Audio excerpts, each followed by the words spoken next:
Ahmed Fatal, il y a ce poste de meneur qu'il faut pourvoir avec un meneur expérimenté. Vous cherchez activement un remplaçant à Hayden Lesko. Où en êtes-vous aujourd'hui? On cherche extrêmement activement. Le souci, c'est que notre meneur s'est blessé à la pire période. Tous les bons joueurs sont contrats quelque part. On a besoin de quelqu'un qui va faire la saison après avec nous. Donc, quitte à sacrifier quelques matchs en cours maintenant, même si on est dans l'urgence, on préfère être sûr de trouver quelqu'un qui va être le bon élément dans ce groupe.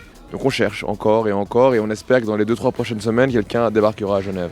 Il y a des journées de championnat qui se font dans les autres championnats autour de nous. Des joueurs qui sont peut-être coupés. Il y a la trêve aussi internationale au mois de novembre avec les matchs de l'équipe nationale. C'est souvent une période pendant laquelle les équipes font des ajustements. On est à l'affût d'une bonne affaire. On a une liste de joueurs, on essaie de discuter avec eux et leurs agents. Pour l'instant, on n'a personne encore.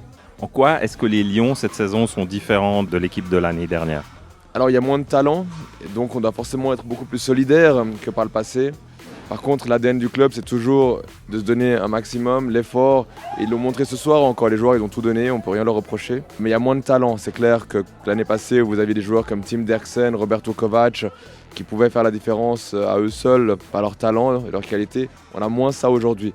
On a Marco Portanese qui est blessé et qui est capable d'endosser ce rôle. C'est dommage que le public du Pommier n'a pas pu le découvrir. Malheureusement, il ne jouera pas non plus mercredi. Et on espère le récupérer pour le match du 31 octobre à Boncourt. Pour le reste de l'équipe, vous êtes allé chercher des joueurs suisses. Il y a aussi le retour d'un meneur qui n'est pas titulaire, Justin Solio. Qu'est-ce que vous pouvez dire des choix que vous avez faits?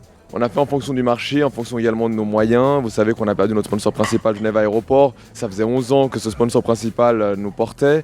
Donc là aussi, une baisse de moyens assez substantielle. Et on est heureux de pouvoir... on a convaincu un joueur comme Vid Milenkovic, qui est intéressant, qui a une grosse marge de progression. Justin Solio, qui est vraiment un garçon du Grand Saconnet, qui a été formé ici. Et on était très fiers de le voir jouer autant de minutes ce soir et de tenir la baraque quand même avec ses possibilités. Et je pense qu'on va s'attacher à cette équipe et que le public va s'y identifier beaucoup. Forcément, comme on a moins de moyens, qu'on peut moins payer les joueurs, on va faire jouer les joueurs qu'on peut former, à qui on peut donner une chance de se montrer chez nous. La vie d'un club sportif n'est pas un long fleuve tranquille. J'ai connu beaucoup de cycles dans ma présidence.